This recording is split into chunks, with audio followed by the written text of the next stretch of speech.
এই যে কড়াইতে ঘি পড়ে গেছে, আর আগের থেকেই মা আমাকে দিয়ে 2-3টে লাউ অনেকটা করে ঘষিয়ে রেখে দিয়েছিল।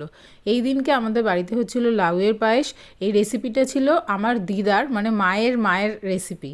আর আমার মা এটাকে আমাকে দেখিয়ে দিচ্ছিল বা শিখিয়ে দিচ্ছিল বলতে পারো। মায়ের যেহেতু শরীরটা খারাপ ছিল, তাই আমি এখানে অ্যাসিস্ট করছিলাম মাকে। আর এখানে তোমরা এই রেসিপিটা তো দেখতেই পাবে, তার সাথে ডেফিনেটলি বলে রাখবো লাউয়ের পায়েসের প্রচুর রেসিপি তোমরা ইউটিউবে, ইনস্টাতে আরও ভালোভাবে দেখতে পারবে। আর এই রেসিপিটা ফলো করতে আমি খুব এক্সাইটেড ছিলাম, কারণ একটা, সেটা হলো বাবার জন্মদিনের পায়েস। আর লাউয়ের পায়েস সেকেন্ড টাইম আমাদের বাড়িতে হচ্ছে, তবে দিস টাইম এটা প্রচণ্ড টেস্টি হয়েছিল। আর গুড় দিয়েই বানানো হচ্ছে, কারণ আমার ভিডিও যারা দেখো তারা জানো বাবার ডায়াবেটিস আছে। এটা আমরা প্রত্যেকেই এনজয় করেছিলাম।